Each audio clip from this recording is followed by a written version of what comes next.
بسم اللہ الرحمن الرحیم۔ السلام علیکم ناظرین کرام، میں ہوں ڈاکٹر محمد طلحہ اور آپ دیکھ رہے ہیں اور سن رہے ہیں میرا آفیشیل ویلاگ یوٹیوب چینل۔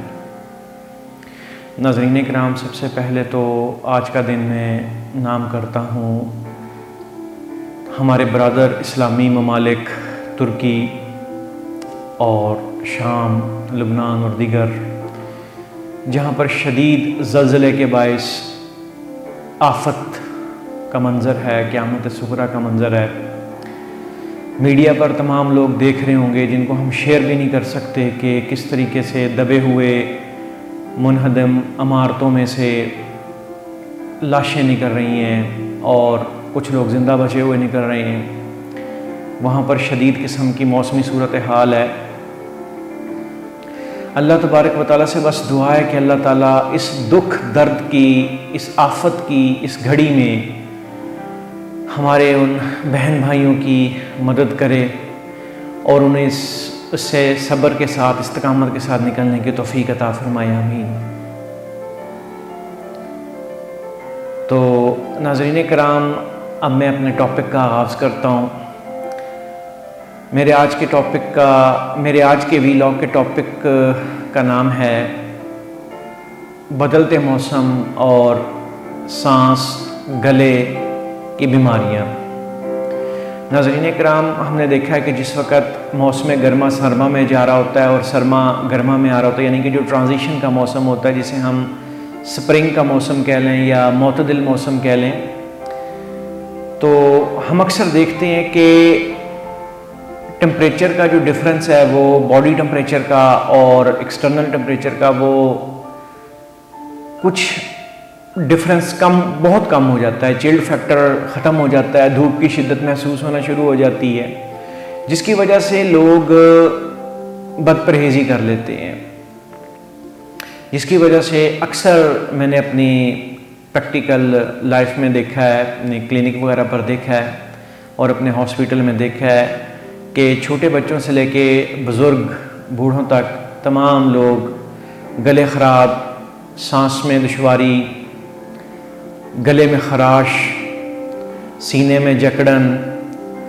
اور زکام اور سر کے بھاری پن کے ساتھ آتے ہیں، رپورٹ ہوتے ہیں۔ تو ادویات دی جاتی ہیں اور جیسا کہ ایک بہت زیادہ مقدار میں لوگ آنا شروع ہو جاتے ہیں، بہت زیادہ تعداد میں لوگ آنا شروع ہو جاتے ہیں، تو بعض اوقات ادویات کی شارٹیج بھی سامنے آ جاتی ہے، ادویات کی قلت بھی سامنے آ جاتی ہے۔ تو بہترین طریقہ کار کیا ہے کہ کس طریقے سے ہم جو ہے حفظ ما تقدم کے طور پر یہ کام ہونے سے پہلے احتیاط کر دیں، تاکہ ہمارے اوپر پیشنٹ کا لوڈ، مریضوں کا لوڈ کافی کم ہو جائے۔ تو اسی کے لیے میں آج آپ کے ساتھ مخاطب ہوں، آپ سے بات کر رہا ہوں۔ تو ناظرین کرام، سب سے پہلے احتیاط تو یہ کرنی ہے کہ جس وقت بھی یہ ٹرانزیشن کا موسم آتا ہے، موسم گرما سرما میں جا رہا ہوتا ہے یا سرما گرما میں جا رہا ہوتا ہے، تو سب سے پہلے احتیاط تو یہ کی جائے کہ پانی نیم گرم کیا جائے، مطلب نہ زیادہ ٹھنڈا ہو نہ زیادہ گرم ہو۔ اس سے یہ ہوگا کہ ہمارے جو گلے کے اوپر ہماری ایپیتھیلیم ہے، جو بہت نازک ہوتی ہے، وہ ریش نہ کر جائے، خراب نہ ہو جائے اور موسمی تغیر و تبدل کا مقابلہ کر سکے اور اس کے اندر کوئی خراش محسوس نہ ہو۔ دوسری احتیاط یہ کرنی چاہیے کہ جیسا کہ ہمارے علاقے میں موسم خشک گرم اور خشک سرد ہوتا ہے، جو ابتدائی موسم ہوتا ہے، تو اس کے اندر جو ہے ہم یہ احتیاط کریں کہ ڈسٹ وغیرہ بہت اڑ رہی ہوتی ہے، پولوٹنٹس بہت زیادہ مقدار میں ہم سانس کے ذریعے اپنے پھیپھڑوں میں، اپنے جسم میں داخل کر رہے ہوتے ہیں، تو ہم فیس ماسک کا استعمال کریں، یعنی کہ اپنے ناک اور منہ کو ڈھانپ کر رکھیں جب بھی ٹریول کرنا ہو، سفر کرنا ہو۔ تیسری احتیاط جو اس کے اندر ہم نے کرنی ہے وہ یہ ہے کہ مشروبات کم سے کم کر دیں، جیسے یہ سافٹ ڈرنکس ہوتے ہیں، کہ جیسے سردیوں میں ہم نے اکثر ان سے ایوائڈ کیا ہوتا ہے، تو جب تک موسم فل گرم نہیں ہو جاتا اس وقت تک ہم اس ٹرانزیشن موسم میں اس کو نہ پئیں۔ چوتھی احتیاط ہم نے جو اس میں سب سے اہم ہے وہ یہ کرنی ہے کہ صبح دوپہر شام میں ہم نے نیم گرم پانی میں نمک ڈال کے اس کے غرارے کرنے ہیں.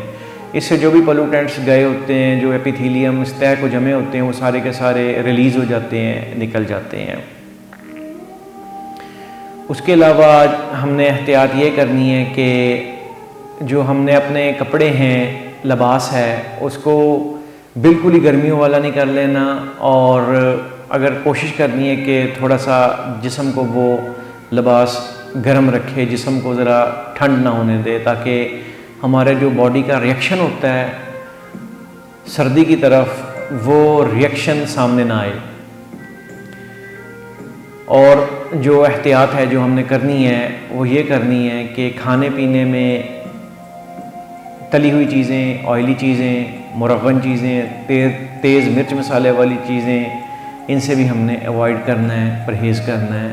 بدلتے موسم کے اندر بیکٹیریا کے لیے فیوریبل کنڈیشنز ہو چکی ہوتی ہیں، اور وہ بہت جلدی گرو کرتے ہیں اور بہت جلدی ہمیں متاثر کرتے ہیں. اور ان ساری احتیاط، اور شہد کا استعمال کرنا ہے نیم گرم دودھ میں یا چائے میں یا قہوے میں ملا کر. اور اگر ان ساری احتیاطوں کے باوجود بھی کوئی مسئلہ ہو جاتا ہے تو مستند ڈاکٹر سے جا کر آپ نے رجوع کرنا ہے، مشورہ کرنا ہے اور ادویات لینی ہے. اپنا اور اپنے ساتھ منسلک تمام لوگوں کا خیال رکھیے گا. السلام علیکم. پاکستان، پائند آباد.